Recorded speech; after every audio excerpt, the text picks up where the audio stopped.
Dag 145. Du är skapad för att leva, inte för att dö.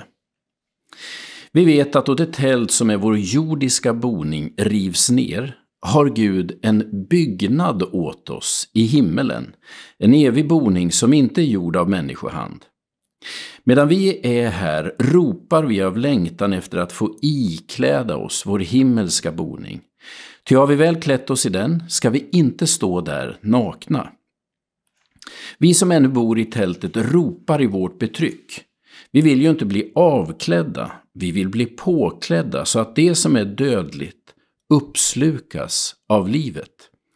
Gud har själv skapat oss just för detta, och som en borgen har han gett oss anden.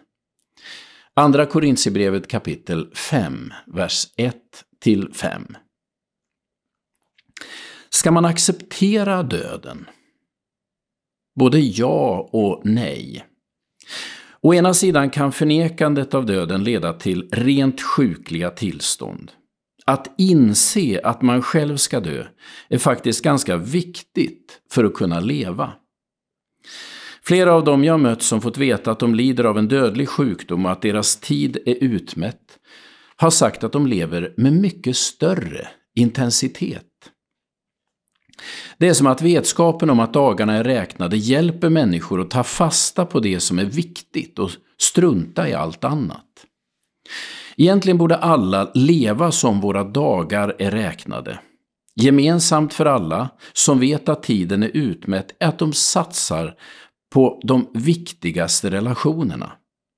Ingen beställer en hel rekond av bilen eller gruvar sig för att det är stökigt hemma. Det är ändå ganska oväsentligt. Nej, det är familjen, barnen eller livskamraten man ägnar all uppmärksamhet.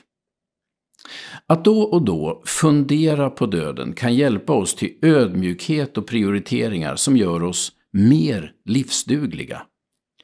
Samtidigt som Bibeln säger att man blir vis av att inse att ens dagar är räknade, så säger samma Bibeln att döden är en av Guds svurna fiender.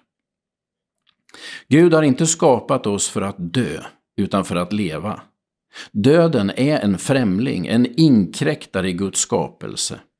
Döden är den sista fienden som Jesus ska besegra. Det är lätt att känna igen sig i Paulus ord inför döden. Vi som ännu bor i tältet ropar i vårt betryck. Vi vill ju inte bli avklädda, vi vill bli påklädda så att det som är dödligt uppslukas av livet.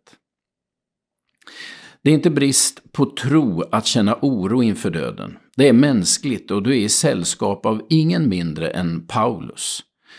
Men det mest fantastiska är inte att man kan känna igen sig i hans beskrivning av oron inför döden och döendet. Nej, det mest fantastiska är fortsättningen.